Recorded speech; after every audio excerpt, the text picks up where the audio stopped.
Total Bundesliga. Total Bundesliga.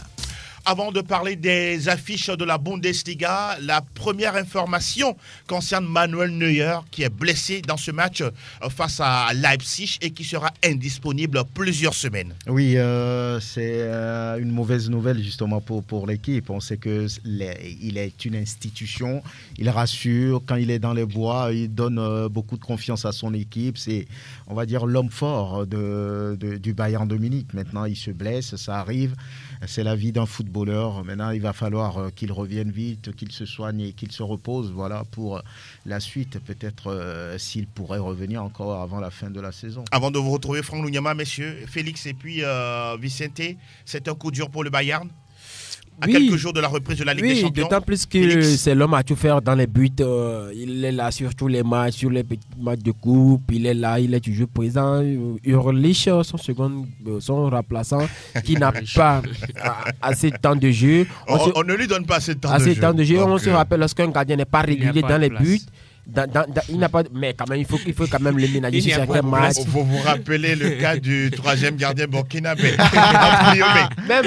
Il y a le parfait exemple ici avec au Bayern de Munich lors de la saison surpassée face au Real de Madrid où il justement fait une bourde et laisse Karim Benzema pratiquement seul face au but. Donc je pense qu'il faut quand même ménager Manuel Neuer sur certaines rencontres et permettre au second goalier de toucher, de grignoter quelques matchs. Et c'est clair que Neuer va manquer le 8e de finale aller de la Ligue des Champions du Bayern. Je parlais tout à l'heure, est-ce un coup dur? Quelle est votre réaction? Coup dur naturellement. Quand vous perdez Neuer, vous perdez quand même deux joueurs. Parce que moi je dis sa présence est double sur le terrain. Il joue gardien et il joue aussi joueur de champ. Donc son absence va beaucoup peser sur cette équipe-là. Félix l'a dit, Ulrich n'est pas forcément habitué de grandes compétitions ou de grands matchs. Donc voilà, psychologiquement il va s'apprêter certes, mais je pense que Neuer va manquer à cette équipe qui défensivement n'est pas aussi reprochable. Donc, oui, ça c'est vrai. Même si l'adversaire s'appelle Salzbourg en 8e de finale de la Ligue des Champions, bon, même si on mettait un maillot et puis des gants à Thomas Müller, il pourra faire l'affaire. Pourquoi pas? Franck Lunyama. Oui, c'est un coup dur. Surtout que Ulrich n'a pas beaucoup de temps de jeu. On ne le sait pas. Voilà. On craint que la suite ne soit difficile pour le Bayern. Voilà. Et on annonce aussi son opération tout de suite, juste après le match face à Leipzig. Ça montre à suffisance combien de fois on est très professionnel côté Bayern à Munich. Et puis, rappeler ce fait-là.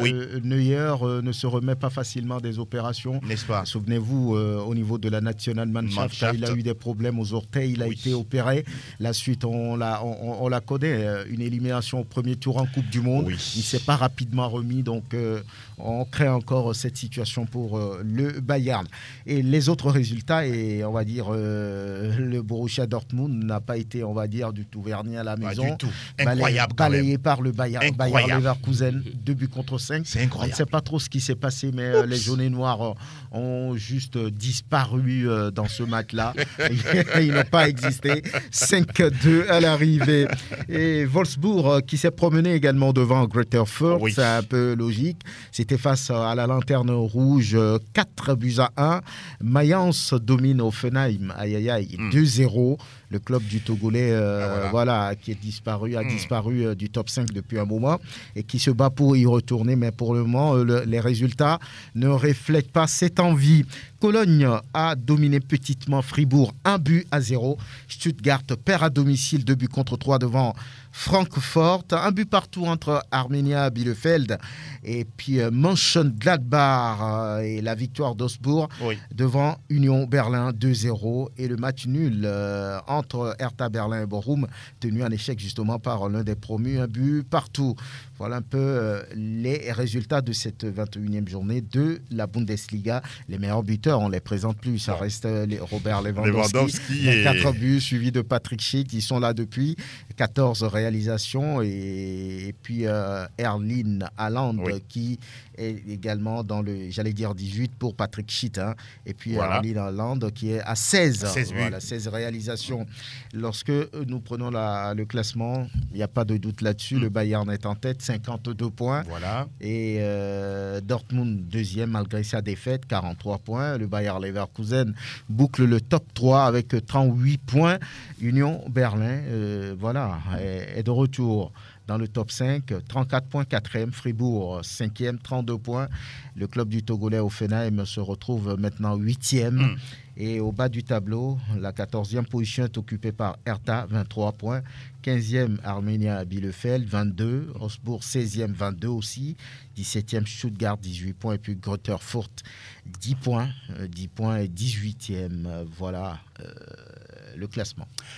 Dankeschön, Herr Nunyama. Avant de quitter la Bundesliga, messieurs, ça fait désormais 9 points entre le Bayern et Dortmund. Entre-temps, on parlait de 6 points. On se disait que non, c'est seulement 2 matchs, synonyme de 2 victoires. Peut-être pour le Dortmund pour revenir sur les pas du Bayern. Là, c'est bon, c'est fini. Non, Angelo, on savait depuis que cette équipe du Borussia Dortmund ne peut pas rattraper. Elle est aussi faible selon vous? Non, elle n'est pas aussi faible. Elle vit ses réalités. Ce n'est pas une équipe taillée. Le Bayern qui est en place. Oui, ce n'est pas une équipe taillée. Hier, cette équipe du Borussia Dortmund était encore passée dans la sauce. Donc pour vous, à la fin du championnat, ce n'est pas le titre du Bayern qui va surprendre, mais le nombre de points qui va séparer les deux équipes. Ça aussi, ce n'était pas très important, mais le positionnement du Borussia Dortmund être le premier.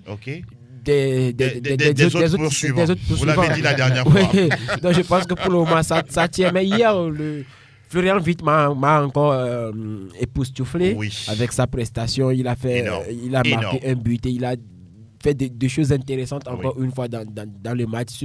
Cette pépite est vraiment à surveiller. En tout cas, Florian Wirtz, déjà international allemand, a seulement 18 ans. Avec le nombre de sélections, vous imaginez un peu. Félix. Oui, sauf que la prestation du jeune n'a pas suffi pour tout simplement arracher cette victoire face au Bayer Leverkusen. Maintenant, pour parler... Florian Wirtz, c'est un joueur de Leverkusen face à Dortmund. De Leverkusen face à Dortmund. On t'appelle Félix et tu perds témoin.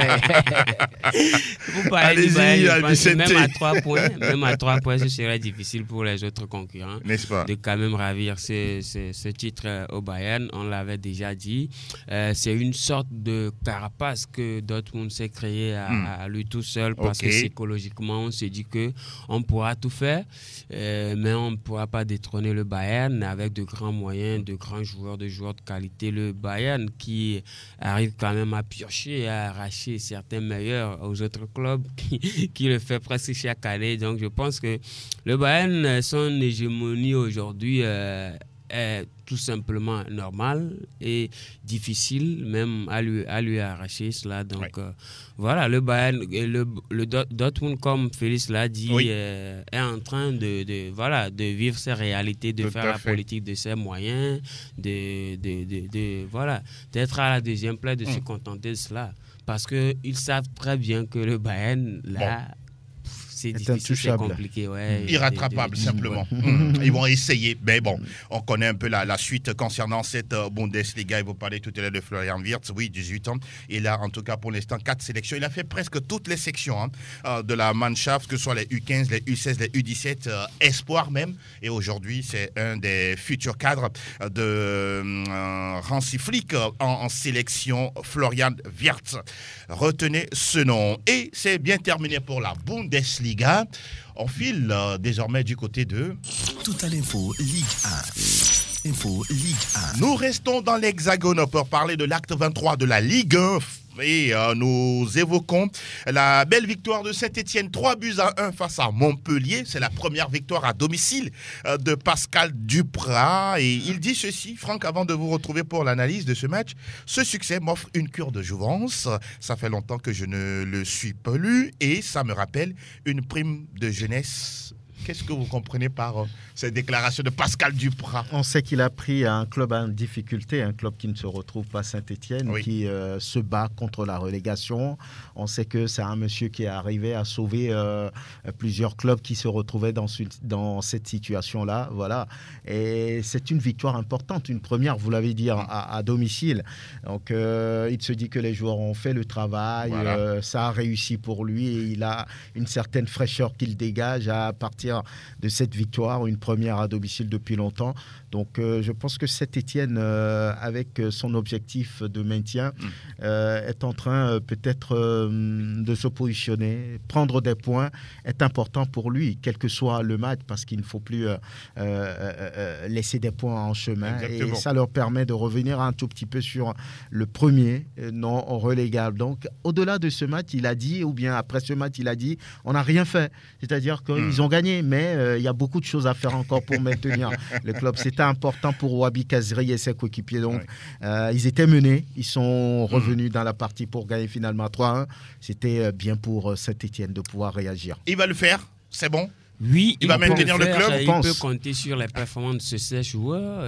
Franck a cité Wabi Kazri qui hier a marqué ce troisième but. Sûr. On a quand même constaté que les 3 buts ont été marqués en 10 minutes. Oui. Le premier par Amouma à la 82e, à la 90e, Nordin a ajouté 1 et puis Wabi Kazri a clos la séance comme il sait bien le faire à la 92e. Moi, je pense que Saint-Étienne doit et a obligation de le faire parce que c'est quand même un club qui n'est pas un des moindres en championnat français. Donc, il va falloir... Actuellement, ils sont toujours derniers. Hein. Oui, toujours derniers. C'est difficile. Le premier non relégable, certes, à 2 points d'avance, c'est Lorient. Oui. Ils peuvent sortir de cette zone. Ça peut se faire. Ça peut se faire. Déjà alors qu'il reste encore 15 journées. Déjà que l'équipe est sur 2 victoires de rang, si je ne me trompe. Ce n'est pas mauvais. Hein. Ce n'est pas mauvais lorsque vous enchaînez des séries. Ça vous propulse très haut, on l'a vu avec le FC La dynamique, ça change, l'état d'esprit. En plus, il y a des renforts. Il y a Kim Mangala qui est venu renforcer la défense, oui. Mais ne riez pas, il fut le joueur le plus cher. Le défenseur le plus cher. Il n'a pas fait bonne impression quand il est passé du côté de City. Lorsqu'il parlait de Porto. Valence, et puis après, il a disparu. Mais au moins, son expérience. Un renfort. Un renfort. À Saint-Étienne, du niveau Saint-Étienne, ça peut le faire. Et même, il y a des remplaçants qui arrivent quand même à tenir le rang lorsque vous sortez des joueurs de banc qui vous permettent de gagner des matchs. Ça aide beaucoup. Le plus, ça veut dire que tous les joueurs sont impliqués.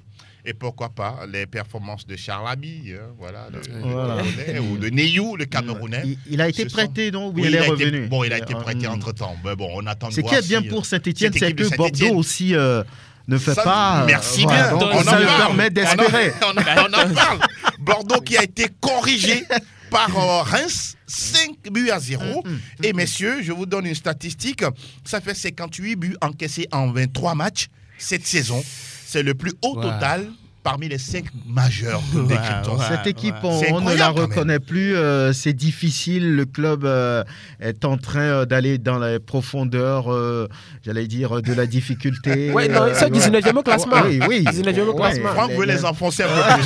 Donc, c'est difficile pour l'ancien sélectionneur de la Nati, Petkovic, qui ne sait plus quoi dire. En fait, il dit, on doit se battre, on doit continuer de se battre. C'est pas facile. Dans une telle ambiance, j'ai l'impression que le club est quelque part lâché. Franck, même si... à ce niveau-là, est-ce qu'on a encore le bon discours?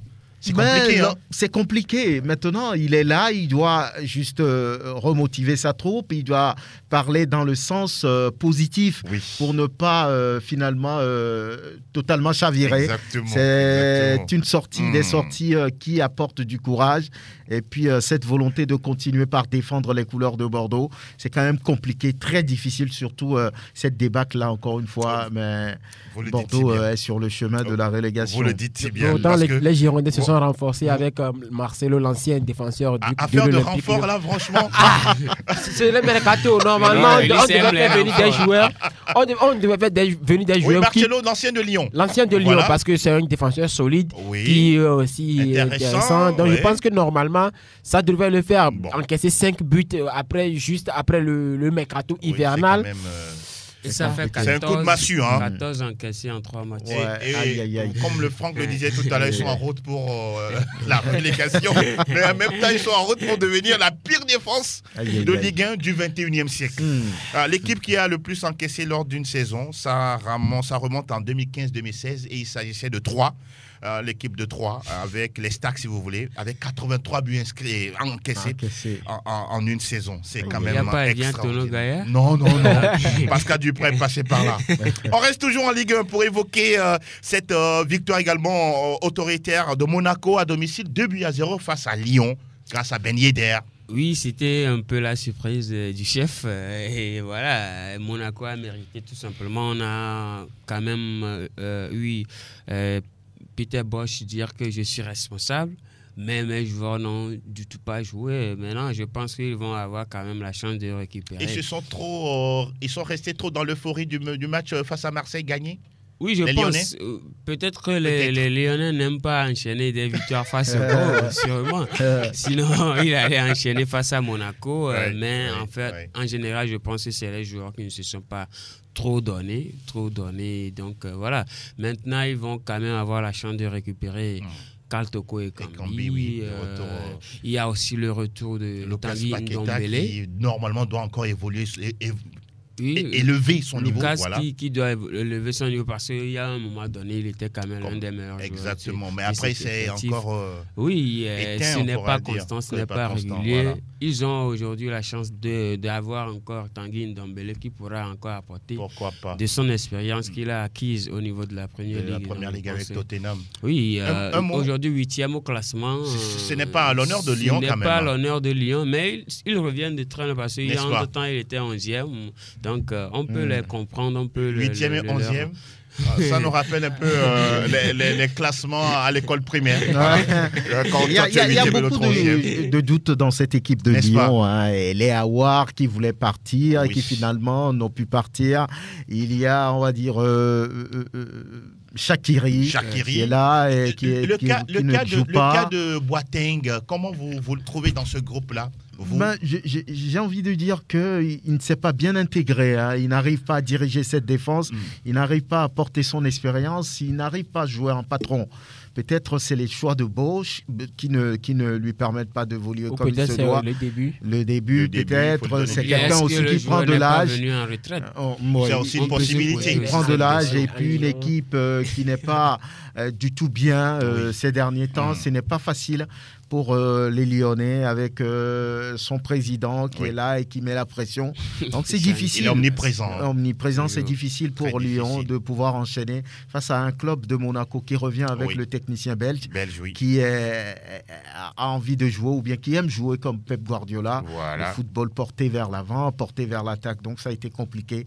2-0 avec des buts propres, dont un de Ben Yedder. Exactement. Donc voilà, c'est compliqué pour Lyon. Rapidement, on doit pouvoir trouver vraiment ce qu'il ne va pas. Et vous le dites si bien, quelques chiffres pour illustrer cette méforme de Lyon. 31 buts marqués, 30 encaissés.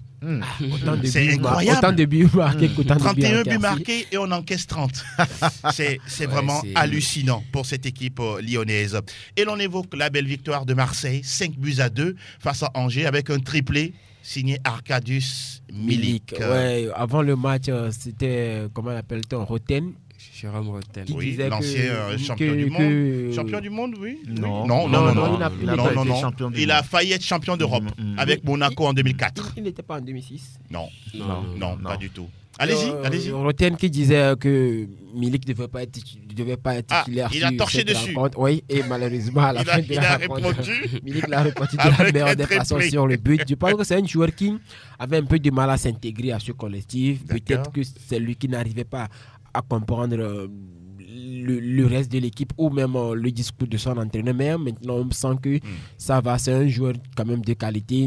Il a un gros mental. Il peut quand même physiquement, il pèse. Hein? Oui, il pèse.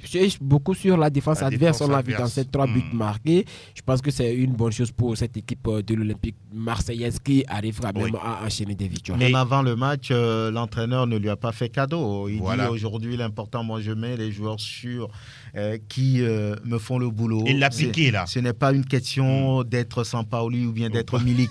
Donc voilà, la dernière fois, il a répondu à tout le monde. Il a été critiqué de toutes parts. Et le Polonais a réagi par ce trio. C'était important pour lui. Marseille menait 2-0. Exactement. On croyait que c'était fini, mais ils ont réagi avec Sengiz aussi qui a marqué. Donc, quel but quand même extraordinaire. C'est exceptionnel de gagner le score 5-2 à l'arrivée. Ça peut rebooster ce groupe marseillais. Ce Turc-là, c'est l'un des facteurs X de cette équipe olympienne. Et on rappelle également que Clermont Foot a épinglé Nice 1-0. Voilà pourquoi Marseille devient dauphin du Paris Saint-Germain. On parle justement du club francilien qui a gagné 5-1 face à Lille, corrigé, fessé, recto verso. Et on nous parle de la meilleure copie de Léo Messi depuis son arrivée au Paris Saint-Germain. Même Kylian Mbappé dit la même chose. Oui, hier, voilà, sur ce match-là, on a quand même vu que le Paris Saint-Germain revenait bien, puisqu'il y a des échéances de Ligue des Champions qui s'approchent. Oui, c'est le Real Madrid qui est en ligne de mire. Exactement. Donc, il va falloir décupler les performances, surtout au niveau de Messi, parce qu'il Ils ont évolué en 3-4-3, ce qui est curieux. Oui, côté parisien. Oui, évidemment, il n'y a pas Neymar, donc il fallait. C'est le meilleur système pour voir Messi brillant.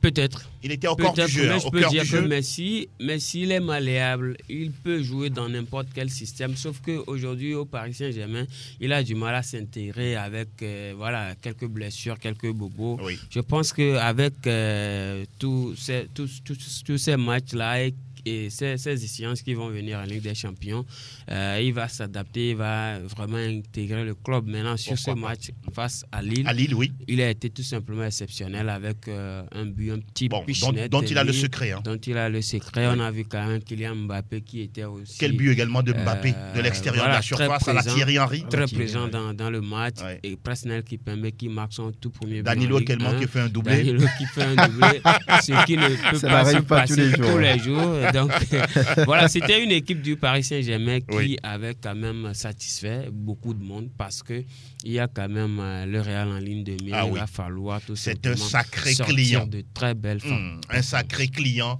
en Ligue des Champions, on en parle. Il faut rappeler aussi la bonne prestation d'Athènes Ben Arfa en face. Oui, il est arrivé pour faire quelque chose avec Lille, n'est-ce pas? Oui, et il a fait à son échelle. Il a toujours gardé les bonnes bases. Hein? Oui. C'est un joueur très technique qui a toujours de bons réflexes. Hier, sur le but lillois, il a encore montré combien de fois c'est un joueur important, c'est un joueur, un grand talent. Oui. Malheureusement, ça n'a pas suffi pour inquiéter le PSG. Et même ça n'a pas suffi pour réussir une grande carrière. Et ça aussi, quand on jette un coup d'œil dans le rétroviseur, c'est beaucoup de déceptions. De la génération 87, Nasri, Ben Arfa, Karim Benzema. Il n'y a que Benzema qui sort du lot. Même Jérémy Ménez. Jérémy Ménez. Et aussi, c'était un talent Jérémy Ménez, un talent fou. Ancien de Milan AC, de Bordeaux. Mais il n'y a que Benzema qui sort du lot. Et comment un des meilleurs joueurs du monde. Non, c'est du Real, on comprend. Et comme on le dit souvent, vous pouvez être dans la même classe, mais ne pas avoir le même destin. La même trajectoire. Mais au départ, ce n'était pas gagné pour Karim Benzema. Il y avait les Nasri, les Ménez. Il était le plus frêle de tous. Donc, Benzema, vous savez, n'est pas un joueur bling-bling. Il est dans son coin, il ne parle pas beaucoup. C'est le contraire de Nasri, le contraire de Ménez, de Ben Arfa. Ils n'ont pas leur langue dans poche, ils disent tout. Et puis voilà. Donc, il y a eu d'être démêlés avec tous leurs entraîneurs. Voilà, ils claquent rapidement à la porte. Ce n'est pas des joueurs faciles à gérer. C'est ce qui les a desservis. Et malheureusement, ça s'est retourné contre eux. Parce qu'ils comptaient beaucoup plus sur leur talent que sur au lieu d'être un peu l'hygiène de vie, les valeurs humaines et autres. Se mettre en à l'écoute justement de l'entraîneur et de l'équipe. Les valeurs mentales. Surtout les valeurs mentales. Je pense que c'est cela qui a boosté Karim Benzema parce qu'on a quand même constaté sa patience depuis plus de 11 ans au Real Madrid. Il a vu passer des grands attaquants, mais il est toujours resté le même, il est toujours resté soumis. On a vu les punchs de Mourinho en temps envers ce joueur-là, mais il n'a jamais répondu. Il est resté Benzema aujourd'hui, voilà. Il est au top de sa carrière. Il est au top de sa carrière, Karim Benzema, en tout cas l'ancien de l'Olympique lyonnais. Et on jette un coup d'œil au classement de la Ligue 1 au sortir du 23e acte. Le Paris Saint-Germain loin devant 56 points, 43 pour l'Olympique de Marseille, deuxième, troisième Nice, 42 points, 38 pour Strasbourg et puis 37 pour le Stade Rennais. Ben Yedder est en tête du classement des meilleurs buteurs et 14 réalisations, 12 pour Jonathan David et puis 11 pour Kylian Mbappé.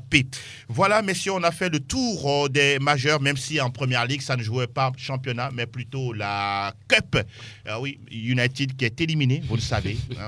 Voilà, on n'en parle pas trop. Je ne veux pas en parler. Je ne veux pas en parler. Informer les auditeurs. Vous savez qu'ils sont pas au courant. Ils le sont. Ils le sont. Liverpool qui est passé, Chelsea également qualifié, Manchester City également. Et bon, la surprise, c'est Nottingham Forest qui sort Leicester, le tenant du titre. Oui. Bon, là, c'est une information. Oui. Celle de United, là, elle n'est pas du tout le cas. Mais rappelons que la Première Ligue revient déjà dès mardi pour le compte de la 24e journée. Ça joue en semaine. Rapidement, le calendrier. Newcastle accueille Everton. West Ham joue contre Watford. Burnley accueille Manchester United. City à domicile joue contre Brentford. Tottenham sera l'hôte de Southampton. Crystal Palace est en déplacement à Norwich. Aston Villa joue à domicile contre Leeds United. Et puis les matchs de Liverpool, voilà, ce sera jeudi à 19h45 face à Leicester City. C'est un gros match, ou des retrouvailles entre Liverpool et Brendan Rodgers. Et puis de l'autre côté, Wolverhampton sans Adama Traoré qui accueille la formation d'Arsenal d'un certain Nicolas Pepe qui est déjà même de retour depuis bien des jours de la Coupe d'Afrique des Nations. Et voilà, c'est le coin auditeur et nous continuons. Plateau Foot Europe, le coin des auditeurs. Le coin des auditeurs. Cette émission ne sera pas complète sans vous, chers auditeurs, internautes. Nous vous donnons la possibilité de nous rejoindre dans l'émission. Et ça démarre déjà. Bonjour, bonjour. Bonjour, Faustin, comment vous portez-vous? Ah oui, ça se comprend. Votre Barça est en train de revenir. Vraiment. Alors, quel commentaire vous faites de cette victoire face à l'Atlético? La dernière fois, je l'ai dit que c'est pas... Aujourd'hui, Barça a besoin de tout le monde pour avancer. Ah, d'accord. Oui. Quand les gens le disent que... Même Ousmane Dembélé? Pourquoi pas? Ah, il a failli partir. Barça a besoin d'Adama Traoré, Barça a besoin de Bameyang. Non, je refuse. Ok. Vu de 2 ans passés, Barça n'a pas besoin de Bameyang ni Adama Traoré. Okay. Mais aujourd'hui, actuel, Barça a besoin de tout le monde pour avancer. D'accord, c'est bien noté. Voilà. Donc, le victoire de hier, 4-2 sur Atlético, oui. Ça fait du bien. Je pense que mes efforts, vraiment apprécié ça. Ouais, c'est... Bravo, félicitations à vous. Non, mais fallait faire depuis fort longtemps. Tu l'as pas fait dès le début de l'émission. Je t'attendais. Merci, Faustin. À bientôt. Un autre auditeur est là. Bonjour, auditeur. Auditeur, vous êtes en direct, hein? En direct sur Sport FM et sur sportfmtg.com. Bonjour, vous êtes là? Oui, il est là. Auditeur, bonjour. Allô? Bonjour. Bonjour, monsieur Angelo Foluke. Padé-nous, Padé. Comment vous portez-vous? Je vais bien. Ah, le Real tient toujours la tête de la Liga, hein? Oui, le Real tient toujours la tête de la Liga et le Barça ne pourra rien. Et qu'est-ce que vous avez à dire? Quel commentaire vous faites? Si ça va bien, ça va. Mais si ça ne va pas... Nous ne pensons plus à la Liga parce que c'est déjà décroché. Ah. C'est la Ligue des Champions qui nous préoccupe. Ok, d'accord. C'est bien noté pour vous. Donc, pour la Liga, il n'y a pas de problème. D'accord, il n'y a pas de problème. Vous pouvez dormir tranquille. Ok. Voilà, c'est bien noté. Je n'oublie pas tous ces spécialistes qui sont en dessous de vous là-bas. Merci beaucoup, Merci. oui. Merci et belle journée à vous, Padé-nous, Padé. À très vite. Bonjour, auditeur. Bonjour, monsieur Angelo Foluke. Vous êtes dans Plateau Foot Europe. Le petit nom? C'est Gidas de Coiffeur. Oui, Gidas, oui. Comment ça va? Ça va bien, mais un peu bien du côté de United. Ah, d'accord, allez-y. On s'est fait éliminer. Bon, c'est pas grand-chose, hein? Une coupe, c'est une coupe, hein? Ah, d'accord. Il faut faire mieux là-bas parce qu'en championnat, on n'est même pas là-bas très haut. Il faut se chercher ailleurs aussi quand même. Ah, il arrive aussi à CR7 de rater des pénaltys, hein?